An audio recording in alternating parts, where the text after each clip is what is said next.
Cá estamos de volta com a nossa live para falar um bocadinho sobre as questões ligadas ao tempo.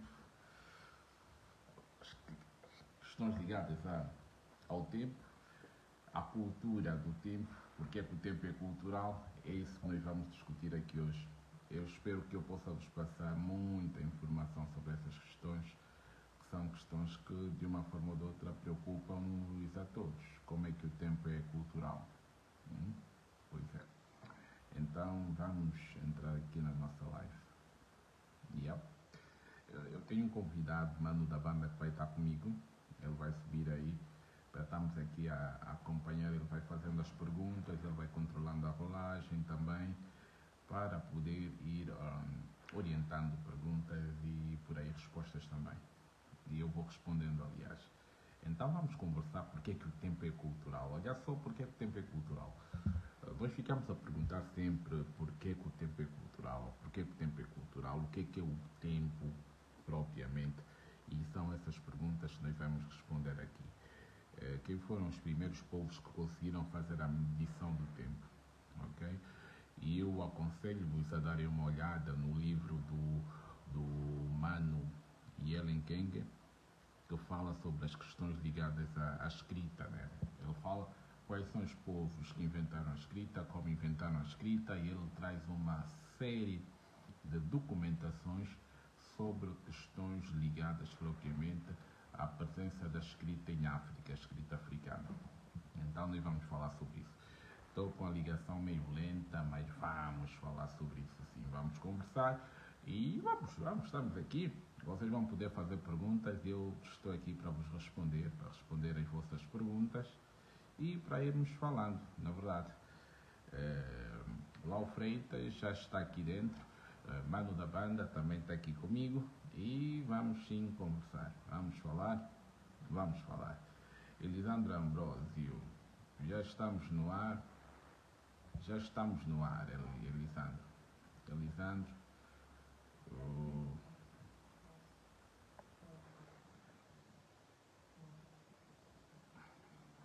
Pronto. Então, a nossa conversa vai já começar a rolar.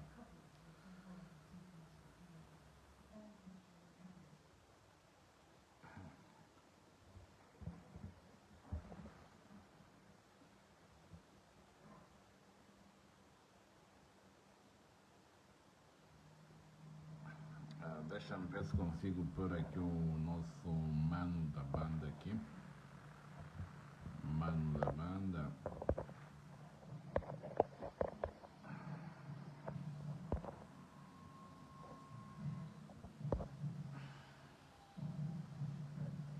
Podemos começar então a nossa live?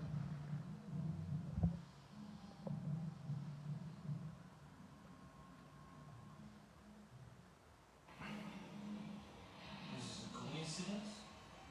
You're right.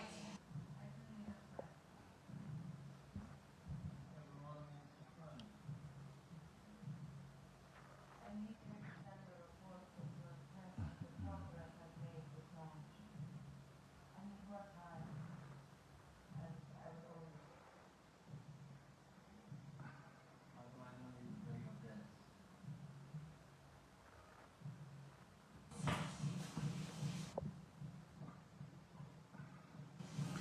Mona Wafutuca também está aqui conosco. Saudações ancestrais, velho Pengua, pronto para aprender a partir da Vila de Viana. Estamos juntos, Mona Wafutuca. É verdade, vamos já levar aqui a nossa conversa. Estamos aqui a organizar-nos para podermos conversar. Vamos lá, vamos ver isso.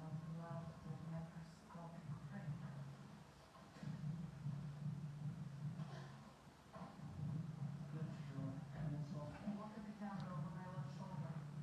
Tomorrow you will write the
projeto aberto, eu estava a dizer que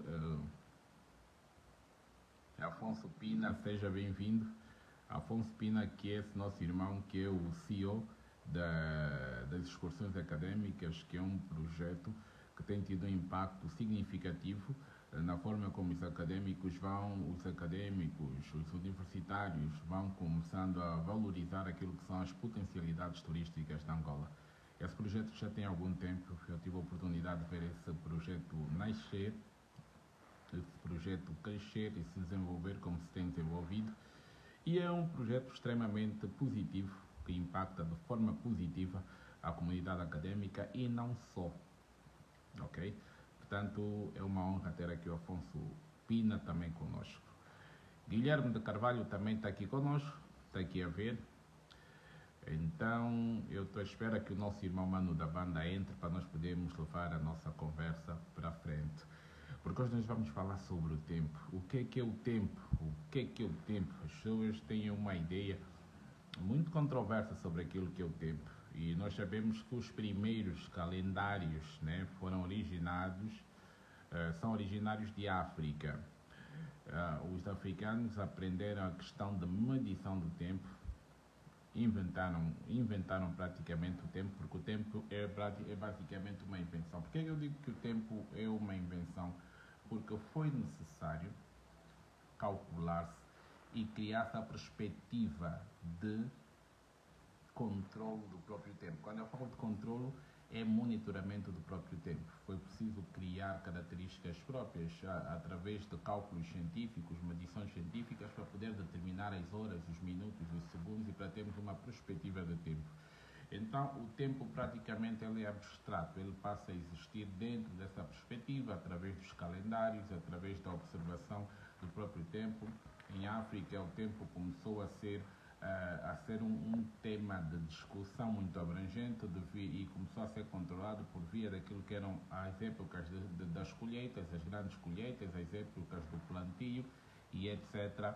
E começou-se a ter uma perspectiva do tempo. Mas foram praticamente os egípcios, conforme o nosso mano Yellen Keng, no livro de iniciação às escritas africanas, esse livro que é muito importante também, que tem muita informação sobre a questão da presença africana na questão de produção da escrita, e ele também fala-nos da questão do tempo, de como os egípcios foram capazes de mensurar o tempo e criar aquilo que nós chamamos de 12 horas para o ciclo diurno e 12 horas para o ciclo noturno, e fazer essas medições através da observação do tempo. Essas observações científicas que têm impacto até hoje na forma como nós observamos o tempo.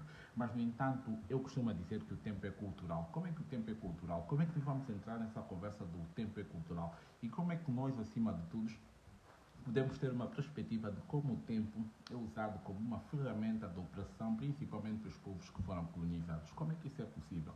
No entanto, é preciso nós deixarmos aqui um ponto já aberto para a nossa discussão, que é a seguinte questão. A realidade só existe dentro do tempo. Sem tempo não há realidade, ok? O tempo é o espaço onde se projeta a realidade. A realidade só existe dentro do espaço-tempo. E é sobre o espaço-tempo que a gente vai falar.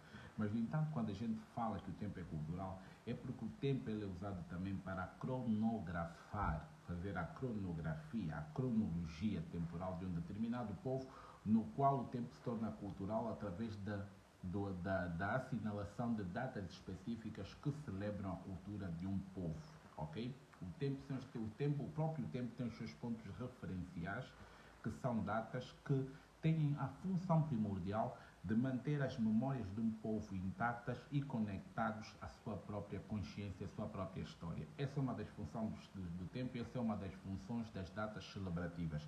Portanto, é preciso dizer também que as datas celebrativas elas têm também outros impactos, porque as datas e as comemorações, as datas celebrativas, elas têm um aspecto político, têm um aspecto econômico e têm um aspecto espiritual, ok? Portanto, toda a celebração ela é primariamente econômica e ela é cultural, ok? Mas ela é um ato econômico, ela é cultural porque ela expõe a cultura de um povo, a forma de viver de um povo e a visão do mundo desse mesmo povo. Mas ela é cultural a partir do, ele é cultural, a partir do momento em que ela celebra a história, a liturgia, o ritual, os aspectos ritualísticos de um determinado povo. E nós sabemos que os aspectos litúrgicos e ritualistas são muito importantes na questão da própria espiritualidade, porque os africanos têm uma visão muito alargada daquilo que é o universo. Okay? Os africanos já tinham a ciência sobre as questões dos multiversos e sobre aquilo que é o mundo espiritual e como o mundo espiritual influencia o mundo físico, que é esse mundo que é projetado dentro dessa dimensão chamada tempo, no qual a realidade passa a existir dentro desse espaço que nós chamamos de tempo. Porque se você tira o tempo, a realidade não existe. A realidade, basicamente, se constrói na malha do tempo. Ok? Então, o tempo é de vital importância para os povos, porque tudo na nossa vida funciona à base de ciclos, ok? Tudo na nossa vida tem ciclos. Se nós olharmos, eu vou agradecer também a presença aqui do meu mano Jerônimo Cissa, que também está aqui conosco nessa live a acompanhar. Obrigado pela presença, espero que estejas muito bem, Jerônimo Cissa. Para quem não conhece, todos conhecem basicamente Jerônimo Cissa e também têm a oportunidade de seguir Jerônimo Cissa nas suas páginas, que são as páginas Jerônimo Cissa, que contêm muita informação, principalmente muitas denúncias sobre as questões políticas do país, questões de gestão danosa do erário público angolano e muitas denúncias, acima de tudo, daquilo que é a província do Zaire. Okay? Há muita denúncia sobre muito o que se passa aí e uma visão política muito apurada, e é possível nós seguirmos e estarmos a acompanhar em tempo real. É uma honra também estar aqui nesse espaço, então vamos dar continuidade. Vamos falar sobre a ciência do tempo. Os africanos já tinham uma mente muito apurada sobre as questões do tempo, os africanos já compreendiam a questão do tempo. Ok? Quando a gente mergulha um bocadinho naquilo que é os escritos do professor congolês Bonseki Fukiao, nós temos porque existe um livro do professor Bonseki Fukiao, que é o Cosmologia Banto-Congo, que é um livro muito rico, que ele praticamente traz os aspectos ligados ao próprio tempo. Ele fala-nos também do tempo e ele faz uma descrição abrangente sobre o maior cosmograma do mundo, o maior cosmograma que influenciou o rumo de várias civilizações nas questões do entendimento espiritual, que é o cosmograma Dikenga, o cosmograma Nkongo Dikenga. O Dikenga basicamente é um cosmograma africano que faz que já nos mostrava como é que o mundo espiritual influencia o mundo material e que, na verdade, o mundo material é um resultado das ações do mundo espiritual, e também o Dikenga nos mostra como a dimensão invisível e a visível, a dimensão orgânica e inorgânica, elas se juntam para produzir aquilo que é a própria realidade. A realidade, na verdade, é um produto da interação dessas duas dimensões, que são o mundo invisível e o mundo visível. No entanto, os cientistas europeus chamam isso de ciência quântica. A ciência quântica, claro, é uma divisão da ciência que os europeus trazem isso como uma área de estudo praticamente nova, mas os africanos já tinham domínio dessa ciência, desse universo quântico, há milhares de anos que dominam essa informação sobre a questão do mundo quântico. O que é propriamente o mundo quântico?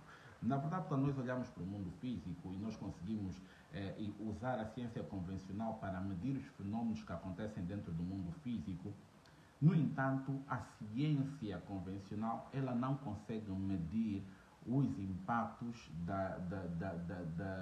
daquilo que acontece no mundo quântico, porque a forma de observação do mundo quântico é totalmente diferente da dimensão material. Por exemplo, no mundo quântico, acredita-se que os nossos pensamentos, eles impactam a nossa realidade. Aquilo que nós pensamos tem a capacidade de transformar a nossa própria realidade. E muitos estudiosos, muitos coaches trazem essa perspectiva sobre a questão do mundo quântico. Trazem essa perspectiva e falam muito sobre como os nossos pensamentos influenciam a nossa realidade. No entanto, os pensamentos, quando a gente mergulha na dimensão do mundo quântico, nós sabemos que a própria matéria que existe no mundo real, na verdade, aquilo que nós temos como a parte sólida na verdade, energia vibracional em alta vibração. Na verdade, tudo o que existe nesse mundo se manifesta em três estados principais, segundo a visão daquilo que é a ciência quântica. Tudo o que existe em três formatos, que é energia, frequência e vibração. Ok? Energia, frequência e vibração. E esses são os elementos fundamentais. O próprio rapper estadunidense Nas Escobar, ele tem uma passagem numa das músicas que ele diz que eu sou energia e energia não pode ser destruída. Nós somos basicamente seres energéticos, nós somos seres vibracionais, nós somos seres espirituais vivendo uma experiência humana na carne e no osso. Mas a nossa essência espiritual é vibracional, é energética e é espiritual. E é isso que nós refletimos na dimensão quântica da própria realidade. Portanto, o porquê que o tempo é cultural? O tempo é cultural a partir do momento em que o tempo é usado para manter intactas as memórias e a consciência de um povo. Ok? As questões da memória e da consciência de um povo são extremamente importantes porque um povo precisa de ter consciência daquilo que ele é. Ok? E a partir dessa consciência é que ele determina o seu próprio lugar no mundo. Isso é muito importante. É muito importante que um povo tenha consciência histórica, que tenha consciência dos fenómenos que aconteceram durante o seu tempo de vida. Porque, na verdade, quando a gente fala de cultura, nós sabemos que toda a cultura é, na verdade, um sistema referencial. Ok? Toda a cultura. Deixa-me ver se o mano da banda já pode entrar. Deixa-me ver. Adicionei. Enviei para o mano da banda. Vamos ver se o mano da banda entra já agora, para nós darmos continuidade. E é verdade que ainda temos muito para falar. E o mano da banda vai ajudar-me aqui a levarmos essa conversa para um nível mais satisfatório. Mano da banda já está no ar, acredito. Meu irmão mano da banda, tudo bem? Muito boa noite, professor. Muito boa noite na nossa audiência. Eu estou bem. Mano e como vocês da banda. estão? Fala, mano da banda, para te ouvir. Consigo ouvi-lo muito bem. Está te ouvindo muito baixo. Muito baixo, muito baixo. Vou tentar falar mais alto, mas eu consigo ouvir. Deixa-me só ver aqui nos meus...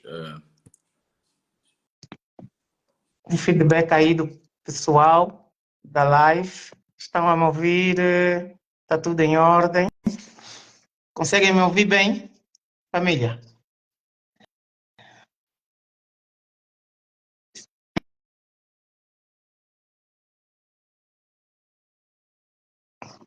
Agora a live travou, congelou, né? Congelou. Bem, agora voltou. Estamos de volta? Não consigo ouvir, professor. Ouvir agora? Isidro, consigo ouvir agora, sim. Tá bom. Manda banda, estamos aqui então para começarmos a nossa conversa, já te encontras aí. Então vamos falar, vamos conversar então. Exatamente, eu me encontro bem nesse momento, estou bem, obrigado, espero que estejam também aí desse lado bem e estamos aqui para conversar, para ter essa conversa importantíssima sobre a importância do tempo nas culturas e o que é que isso significa, não é? E aí estou aqui a ouvir e espero que a audiência partilhe e estejam dispostos para acompanhar essa live. Que a gente está aqui disposto para entregar o conteúdo aqui no pessoal, na família. Espero que todos se mantenham aí. Salta aqui. Bom, mano da banda, vamos lá falar dos aspectos, vamos começar por falar dos aspectos econômicos das datas. Por que é que as datas são fundamentalmente econômicos? Por que é que as datas, a celebração de datas, elas obedecem a aspectos políticos e econômicos? Eu começava a falar por que é que as datas têm aspectos políticos. Por exemplo, hoje celebra-se o dia 1 de junho, que é o Dia Mundial da Criança, decretado pela Organização das Nações Unidas. Na verdade, por que os africanos não devem festejar o Dia Mundial da Criança. Aspectos políticos, número 1. O Dia Mundial da Criança, ele é um dia que ele se centra nos acontecimentos que decorriam na Europa durante o período da Segunda Guerra Mundial, que as nações europeias foram arrasadas pela guerra que ocorria na Europa e as crianças foram as maiores vítimas desse grande conflito. Milhares de crianças tiveram as suas vidas destruídas, as suas infâncias totalmente destruídas, e o sofrimento dessas crianças é que levou, em 1945, depois da formação da ONU, a decretar o dia 1 de junho como Dia Mundial da Criança. Por que que não pode ser Dia Mundial da Criança e por que que os africanos não devem celebrar essas datas universalistas? Primeiro, porque são datas culturais, elas fazem alusão a acontecimentos que ocorreram dentro de um determinado espaço geográfico com um determinado povo, ok? Primeiro. E segundo, porque não é uma data inclusiva, não é uma data que ela busca um acontecimento de certa forma global para haver o elemento de representatividade que é muito importante para as questões de celebração de determinadas datas devido às energias que são consagradas durante esse tipo de celebração. Portanto, é preciso deixar aqui claro que os africanos não devem celebrar porque o problema das crianças africanas é um problema permanente desde as invasões europeias. As invasões europeias, a ocupação de territórios africanos, a colonização e o colonialismo, a invasão de terras africanas criou quase de forma permanente uma estrutura holocáustica que recai sobre as crianças africanas. As crianças africanas até hoje passam fome, vivem em condições de extrema penúria, sem acesso à educação, sem acesso à saúde, sem acesso a serviços públicos básicos e sem acesso a uma infância com dignidade. E tudo isso faz parte, na realidade, desses processos que resultam dessa invasão, ocupação de territórios africanos que culminou com a desestabilização política, cultural, econômica e espiritual de territórios em África. Portanto, as crianças africanas vivem até hoje os problemas derivados dessa invasão, dessa ocupação, dessa colonização de terras africanas e, no entanto, as crianças africanas não foram vítimas da Segunda Guerra Mundial nem da Primeira Guerra Mundial para celebrarem um dia que foi basicamente analisado na perspectiva de um acontecimento local e regional, que foi o caso do dia 1 de junho, que faz alusão a um acontecimento propriamente europeu. Portanto, os africanos devem parar de celebrar datas universalistas que não têm um ponto de representatividade que permita os africanos conjurarem energias que operem a nível espiritual, operem a seu próprio favor. Okay? Porque uma data ela deve ter um elemento político, porque existe o elemento político dentro disso, ok? Não existe o elemento econômico, porque cada celebração ela obedece primariamente à questão de reflexão, que é sempre uma questão política. A questão de reflexão é uma questão política, propriamente, porque os europeus, a partir desse momento, eles criaram políticas melhores para enquadrar as suas crianças, que impactem positivamente as suas comunidades e as suas crianças, porque o primeiro aspecto dessa celebração é a reflexão sobre as atrocidades que aconteceram num determinado período da história europeia.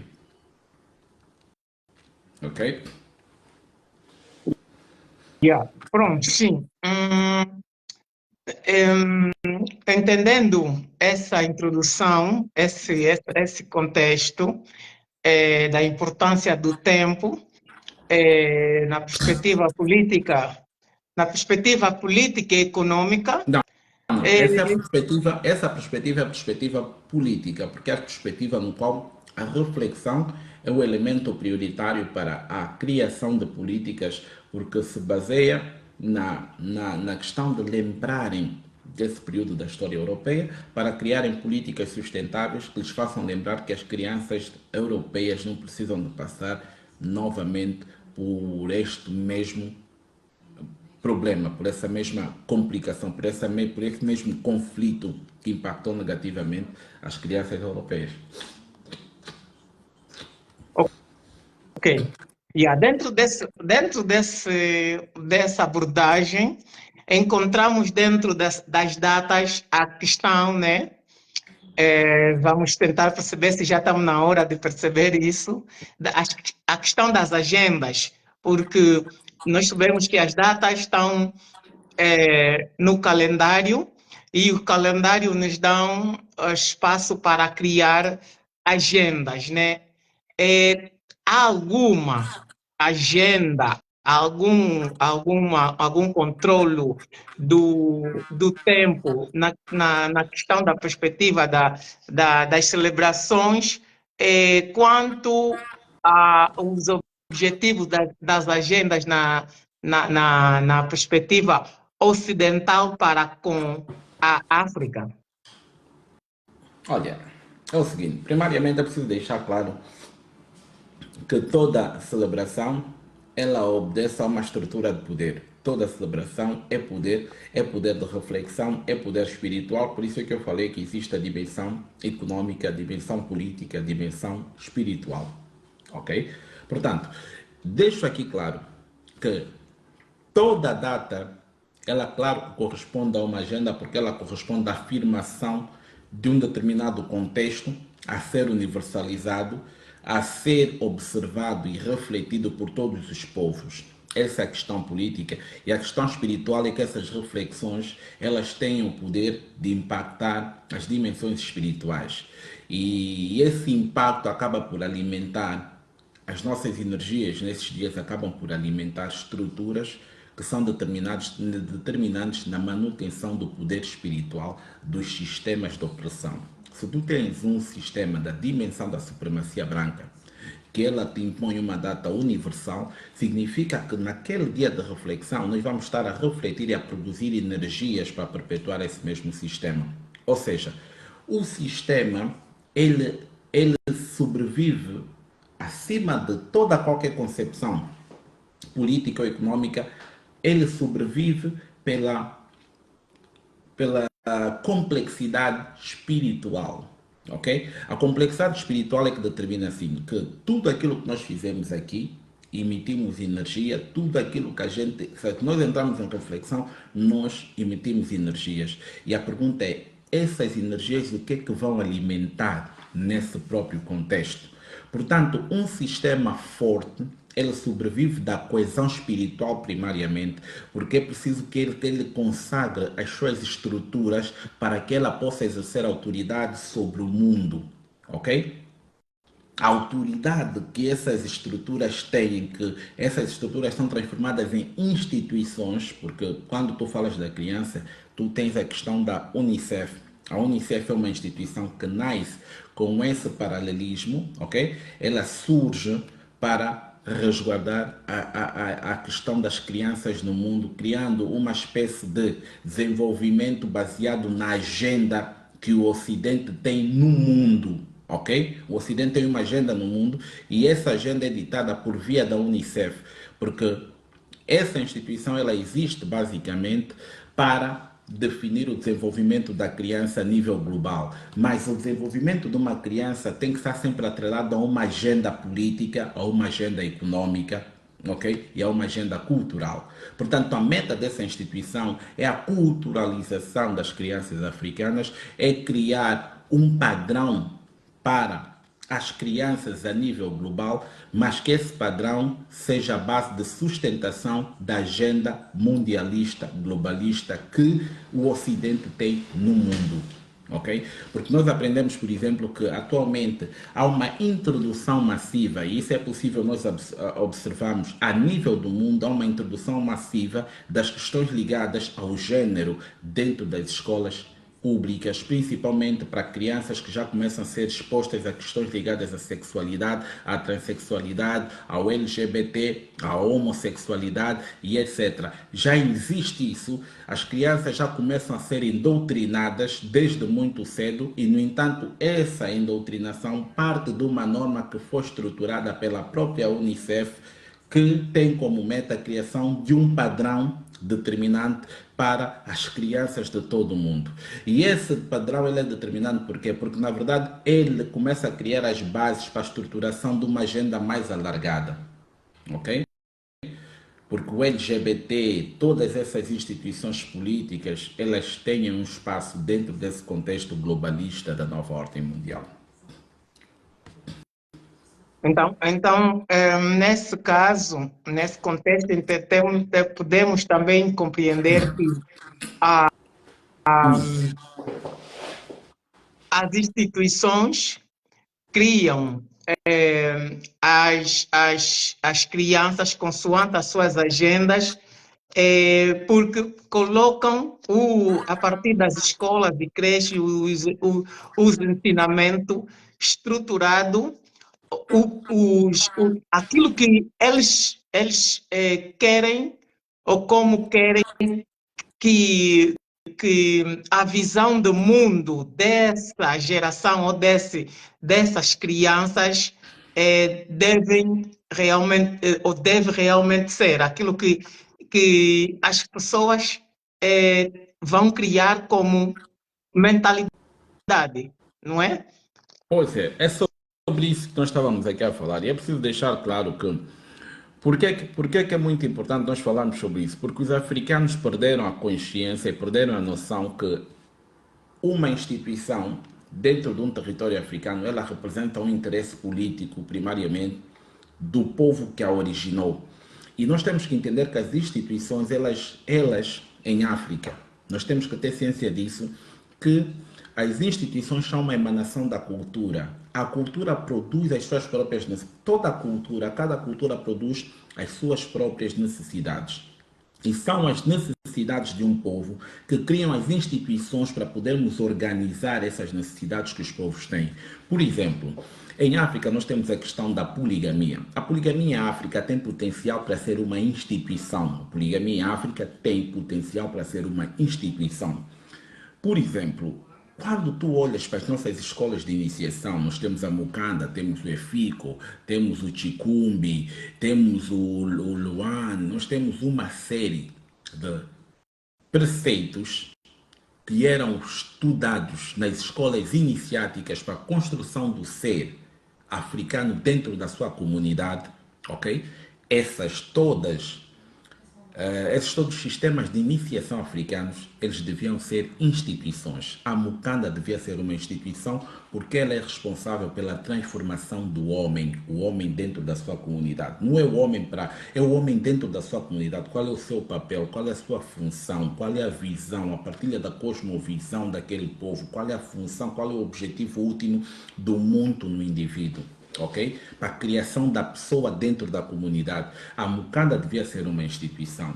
O nosso casamento, que muitos chamam, porque aprenderam a secundarizar isso por via do colonialismo, chamam de casamento tradicional, o nosso alambamento devia ser uma instituição, porque essa instituição ela ia regular a prática, essa nossa prática ancestral africana, ia regular os nossos casamentos, mas nós não.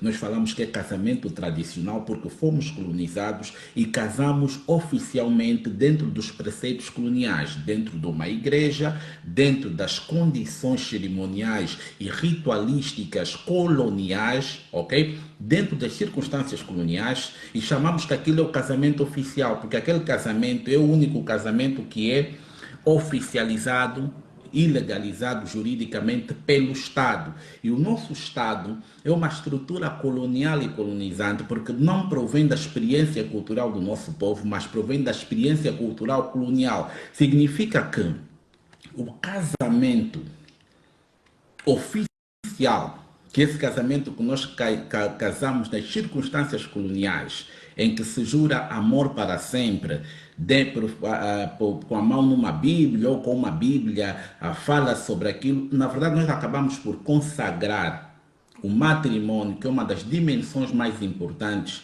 dentro das comunidades africanas, a uma estrutura ritualística estrangeira. Significa que a nossa união, ela espiritualmente é consagrada num plano superior, no plano astral, no plano espiritual, ele é consagrado às egrégoras dos nossos colonizadores. E isso tem o seu impacto, porque não são os nossos ancestrais que estão a abençoar a união dos indivíduos, mas são as entidades colonizantes, ok? que habitam nas dimensões astrais, que passam a oficializar a união. E a união de indivíduos, tu tens a união no plano físico, mas tu tens a união no plano espiritual. Por isso é que o casamento africano ele deve ser protegido por uma instituição africana. O alambamento ele deve ser protegido por uma instituição africana. A poligamia deve ser protegida por uma instituição africana, de matriz africana, originada na experiência cultural africana. As crianças africanas, elas têm as suas próprias necessidades, portanto, nós temos que criar uma instituição que seja capaz de olhar profundamente nas necessidades das nossas crianças, porque essas necessidades são enfocadas pelas nossas culturas. As nossas culturas é que definem como é que as nossas crianças devem ser. A nossa cultura é que define como é que o jovem deve ser. E cada fase da nossa vida, tu tens a instituição a fazer um acompanhamento, porque a instituição é a força ativa da cultura dentro da própria comunidade. É a força ativa que determina o comportamento, que determina a dinâmica, que determina a organização social da própria comunidade. Portanto, eu estava a dizer aqui, com muita atenção, que nós precisamos de instituições africanas, porque atualmente as instituições que se encontram em África são instituições que foram conservadas no colonialismo, no pós-colonialismo. Essas instituições foram conservadas e elas ainda operam dentro dos interesses, ok? Operam dentro dos interesses coloniais. Elas continuam a favorecer o colonialismo por via dessas mesmas instituições. Eu costumo chamar essas instituições de cavalos de Troia.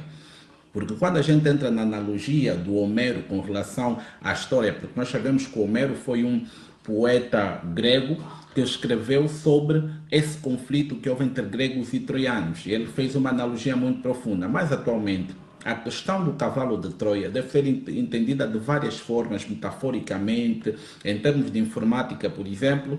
O cavalo de Troia se reflete num malware extremamente perigoso, nocivo aos sistemas informáticos, que ele se infiltra dentro de um sistema operativo, ok? E ele passa a enviar informações aos outros vírus oportunistas para poderem invadir e causar danos ao sistema operativo, até mesmo a inoperacionalidade. O cavalo de Troia, ele fica infiltrado, quase invisível, e ele fica a desestabilizar o sistema por dentro.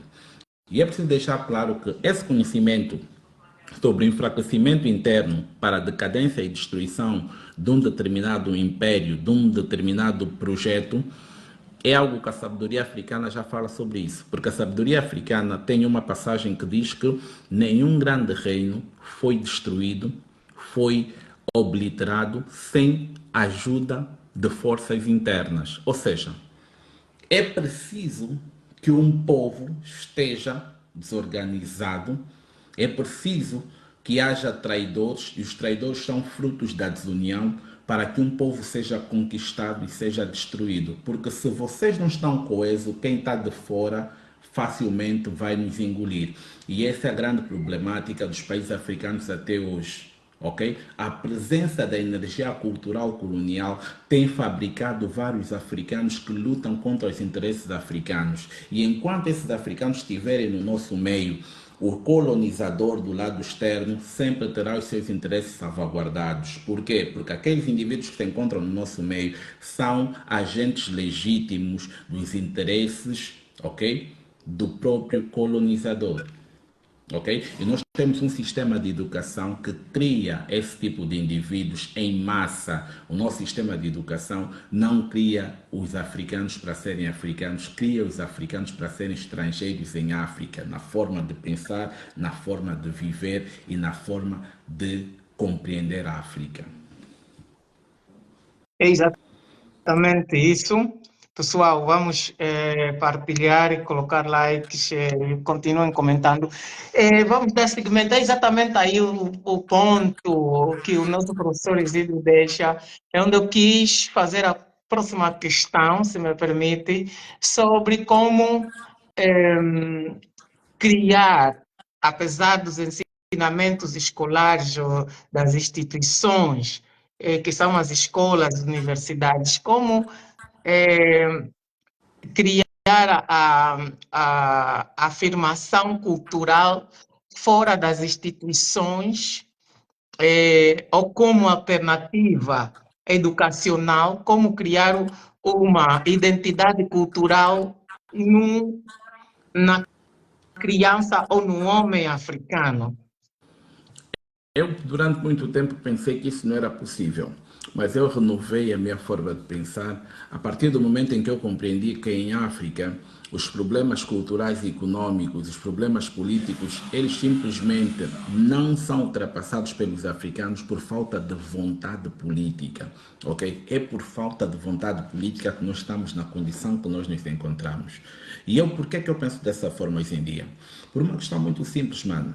Com o movimento Ubuntu, eu como fundador do movimento Ubuntu, eu fundei um movimento que atuou durante muito tempo de forma transversal em muitas questões ligadas à cultura, ok? E eu ainda hoje falei sobre isso, que eu às vezes fico a ver a minha cronologia no Facebook, e realmente a minha página foi um espaço que muitos jovens se iniciaram no pensamento africano, porque eu sempre estive aí a fazer esse trabalho, sempre a fazer postagens e tive participações muito marcantes na comunicação social angolana, na rádio, onde eu ia partilhar as minhas ideias com relação às questões culturais. Na televisão tive muitas passagens em muitos programas, assumi-me durante muito tempo como convidado residente de vários programas que tinham um alcance muito bom nas questões culturais, e é esse trabalho que eu fiz durante muito tempo. E o maior trabalho foi feito com o movimento Ubuntu, que é um movimento que conseguiu chegar a quase todos os bairros em Luanda, conseguiu chegar a todas as províncias de Luanda e conseguiu também se ramificar, se expandir para fora da Angola.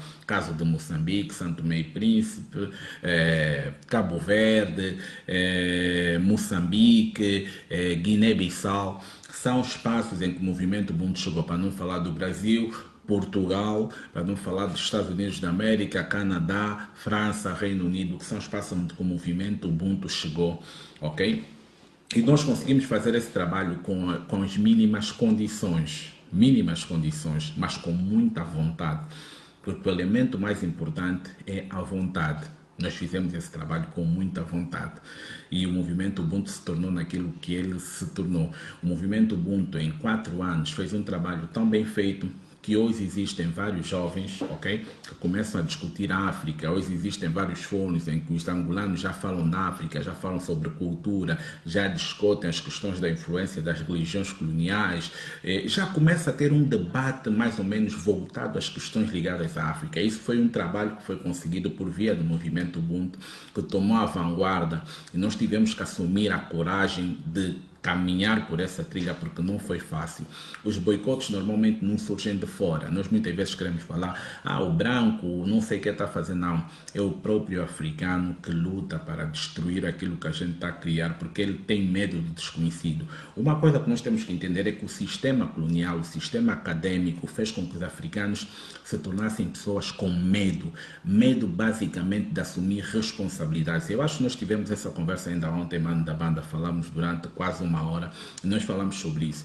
O maior problema africano é a crise da responsabilidade. Nós africanos, nós temos medo da responsabilidade, nós temos medo de assumir os nossos erros, de encontrar um caminho por nós mesmos. Nós estamos sempre a entregar a nossa vontade, estamos a entregar a nossa independência na mão de alguém. Por exemplo, as igrejas servem para isso. Os africanos querem que alguém seja responsável pelo bem que eles fazem, também pelo mal que eles fazem.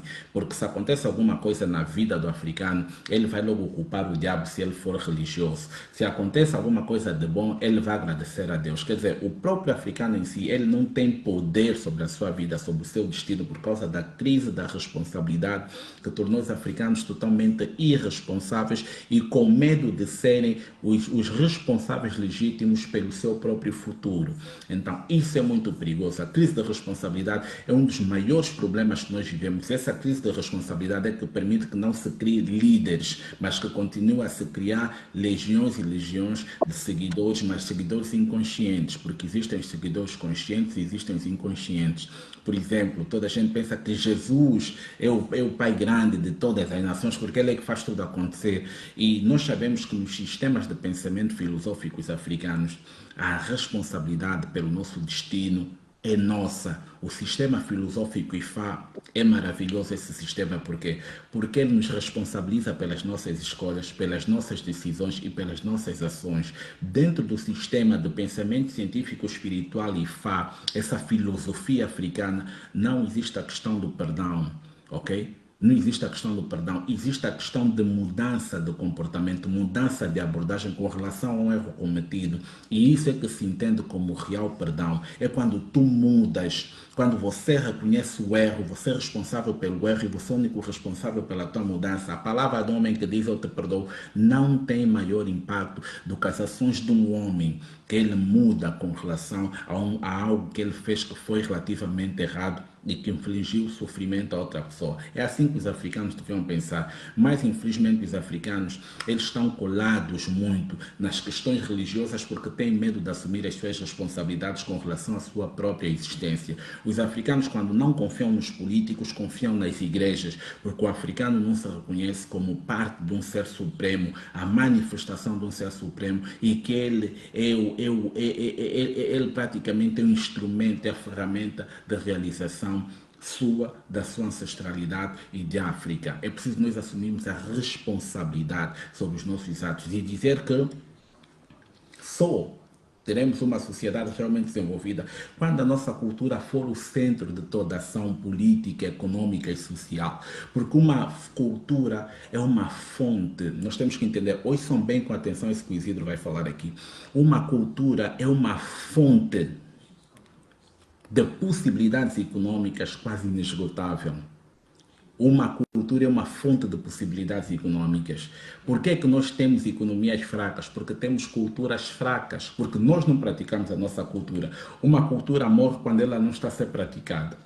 E uma cultura, no contexto em que nós vivemos, ela precisa de se articular por via das instituições, porque são as instituições que criam a dinâmica cultural. É o orgulho na nossa cultura que faz com que nós desenvolvamos produtos que representem e reflitam a nossa cultura.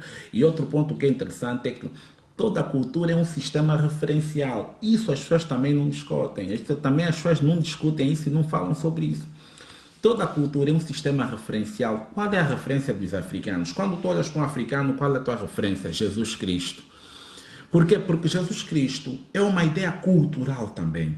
É uma ideia religiosa, mas é uma ideia profundamente cultural. E eu vou te dizer por que Jesus Cristo é uma ideia cultural. Porque ele é a referência de uma norma de vida, de um sistema cultural. Por exemplo, quando tu olhas para a cruz é uma referência ao cristianismo. A cruz é uma referência ao cristianismo. Jesus Cristo é uma referência do cristianismo. Jeová Deus é uma referência do cristianismo. Tudo isso é uma referência do cristianismo. Nenhuma cultura, ok? Nenhuma cultura existe sem as suas próprias referências. Por isso é quando tu vens para dentro das nossas culturas, tu se falares Mukanda, tu já sabes que estás a falar da cultura Umbundo. Quando você falar do Efico, você já sabe que está a falar das culturas mais a sul da Angola. Você sabe propriamente o que é que você está a falar. E você tem consciência por quê? Porque toda cultura é um sistema referencial.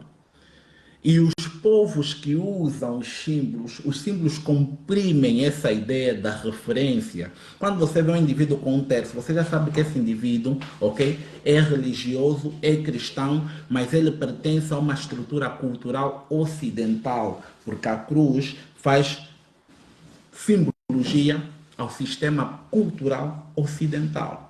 Então, toda a cultura é um sistema referencial. Quando você entra na nossa cultura, você pergunta quem é um Kimbanda. O Kimbanda é uma referência dentro da nossa cultura. O Ochimbanda é uma referência dentro da nossa cultura. O Mukwambamba é uma referência dentro do nosso sistema cultural. O Nkisi é uma referência dentro do nosso sistema cultural. Um Zambi é uma referência no nosso sistema cultural. Mas a realidade é que nós precisamos de encontrar um caminho político para que a nossa cultura possa defender os nossos interesses e criar instituições, ok? Cuja dinâmica se baseia nos ensinamentos da nossa cultura para que a nossa forma de viver em sociedade seja um culto à nossa ancestralidade e assim nós possamos nos proteger a partir das dimensões espirituais. Porque os nossos ancestrais não nos protegem, não têm poder sobre nós, estão enfraquecidos porque nós não praticamos a nossa cultura. A prática da nossa cultura é que fortalece a nossa ancestralidade nos planos espirituais. Isso é simples. Quando você reza para Jesus Cristo, quando você reza para Jeová, quando você vai buscar entidades estrangeiras, você está a fortificar as egrégoras no mundo espiritual dessas mesmas entidades. Por isso é que o europeu vai continuar a ser superior aos africanos, porque eles falsificaram de tal forma essas questões espirituais, que quando um africano cria a sua vida, ou vive a sua vida dentro de um circuito orientado pelo próprio cristianismo, ele acaba por se tornar um servo espiritual das entidades e das egrégoras do próprio cristianismo. Isso é simples. Professor, muito obrigado pela essa explicação. É justamente nesse último ponto que se referenciava a minha próxima questão. E pessoal, partilhem e prestem bem atenção aqui nos próximos tópicos, porque vem aí perguntas quentes, bastante quentes mesmo. Exatamente na questão, a minha pergunta sobre como mudar, não é? Já que acabaste de falar das nossas religiões, da nossa ancestralidade, como mudar o nosso sistema, os nossos sistemas religiosos de cristianismo para sistemas religiosos referenciados a nós mesmos, visto que nós temos um povo extremamente ligado à religião, extremamente ligado às crenças e justamente direcionado a isso, levar esse povo que está muito ligado às crenças e à religião para começarem a aderir a os sistemas religiosos referenciais locais. Como fazer isso? Como fazer isso? De que forma fazer isso? E qual é a importância disso? Acho que também já falaste um bocado disso. Qual é a importância disso para o nosso próprio desenvolvimento, professor? Olha, muito interessante a pergunta, mas eu vou te dizer o seguinte, meu irmão. Todo sistema religioso é primariamente um sistema de poder. E é isso que os africanos não estão a entender até hoje. Os africanos pensam que a religião é sobre ir no céu, é sobre ir no paraíso, é sobreviver para sempre. Não. Vamos nos centrar. A religião é o sistema que cria a base política para a dominação de um povo dentro de uma sociedade. Por isso é que, se tu olhares bem, na questão da globalização, do sistema globalista, tu tens os 3 pontos principais do sistema globalista mundial. Tu tens o Vaticano, que é o centro religioso, o centro espiritual da nova ordem mundial. Tu tens, por exemplo, os Estados Unidos, também existe qualquer coisa lá que é o centro, tipo, olha, o Pentágono é o centro da estrutura militar da nova ordem mundial. E tu tens a Inglaterra também, que é o centro econômico da nova ordem mundial. Tu tens estruturas delineadas, ok? E quando tu olhas para a religião ela é um instrumento mais profundo, porque ela é que permite que a questão econômica entre por via da cultura, porque a religião deve ser entendida primariamente como um instrumento de guerra cultural para fazer a manutenção da própria cultura. A religião foi o espaço, foi o canal pelo qual os valores culturais ocidentais entraram dentro da África. Entraram por via da religião. Então, no contexto da nova ordem mundial, no contexto globalista, a própria religião ela é extremamente importante, porque é a partir da religião que se faz a manutenção da cultura e é a partir da cultura que surgem as necessidades políticas e econômicas. Então, um povo ele é escravizado primariamente por via da religião. Por isso é que existe um sistema, no sistema globalista, você não pode descartar a questão da religião. A religião está aí e ela existe para auxiliar todas as demais ferramentas dentro do sistema globalista mundial.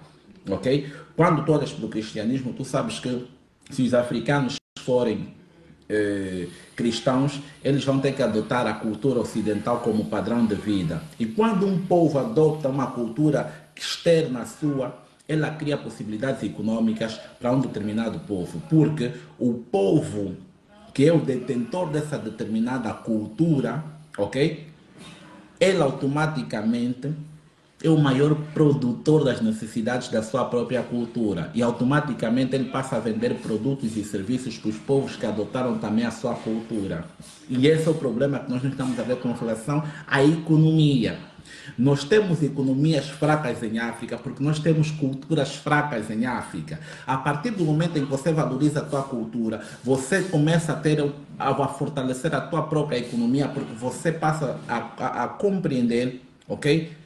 As tuas necessidades e você se torna o maior produtor das tuas próprias necessidades. O que é que a tua cultura demanda na questão da alimentação, por exemplo? Vai te falar batata doce, vai te falar da mandioca, vai te falar do peixe, vai te falar dos legumes. Você vai ir para o campo para produzir aquilo, porque aquilo aí é o modo de vida do teu povo. O teu povo todos os dias tem que comer o peixe, tem que comer o pirão, tem que comer... Então, a cultura automaticamente produz as próprias necessidades, ok? E ela gera fluxo econômico.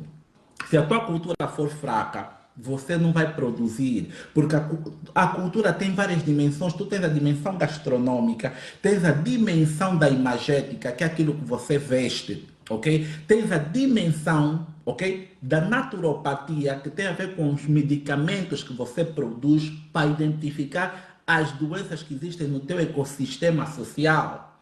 Então, quando você se volta para a tua cultura, ok? A primeira coisa que o europeu sente é a quebra da presença econômica, porque ele sabe que a terra dele não produz batata doce. Então, ele sabe que ele não vai conseguir te vender batata doce. Que você é que vai ter que produzir a tua batata doce para comer e ele vai estar a perder dinheiro. Porque a cultura é um modo de vida, mano da banda. A cultura é um modo de vida. O europeu tem na sua cultura, ok, codificado o seu modo de vida. Mata bicho como pão com fiambre, almoço vou comer o bacalhau à Brás. E uma cultura, ela olha para as suas potencialidades mediante as questões do determinismo geográfico. O determinismo geográfico é que cria as questões relacionadas com a alimentação, com o vestuário, com a forma de vestir, etc. Isso tudo está codificado na cultura. Nós somos um povo fraco. Por quê? Porque nós não temos a nossa cultura como modelo para projetar as nossas próprias necessidades. As nossas necessidades são externas, derivadas da cultura que nos invadiu num determinado momento da nossa história.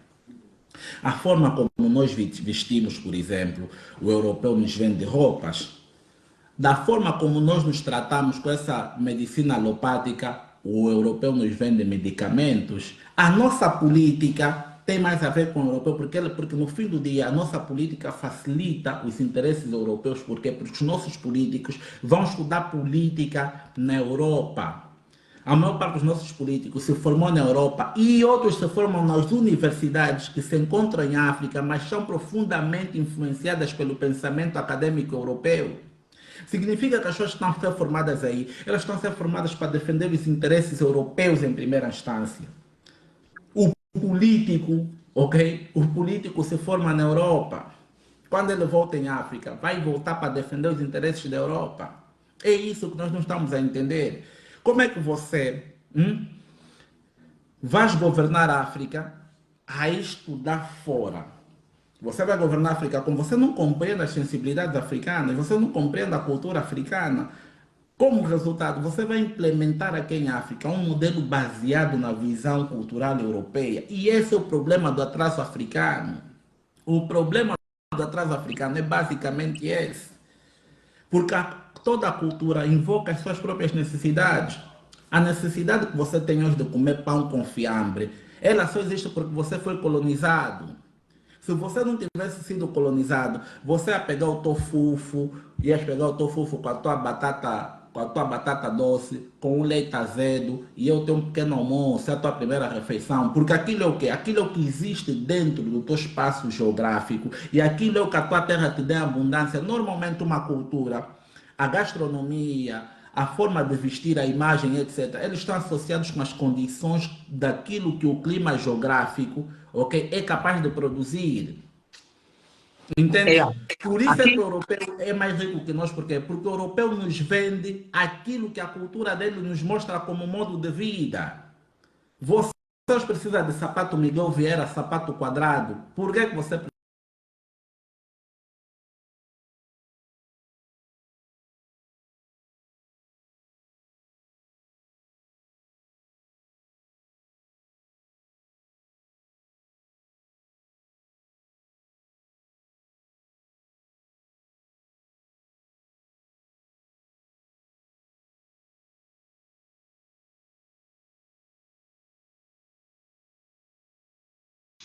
Continuando, vamos estar à espera aqui do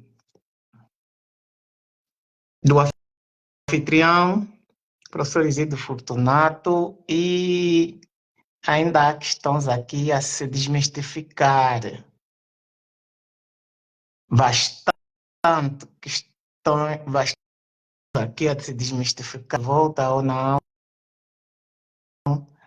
pessoal.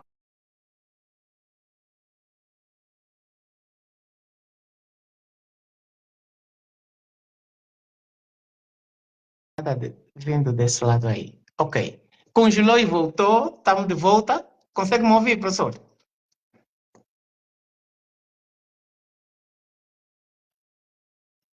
Podemos continuar?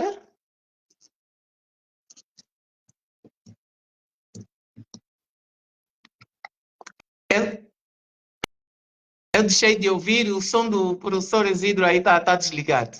Totalmente.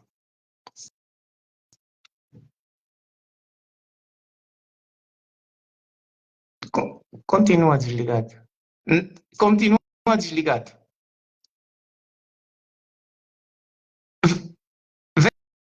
É só a questão do microfone aí. O som está desligado. Tá totalmente desligado. Não se consegue ouvir nada, porque o som não está a chegar.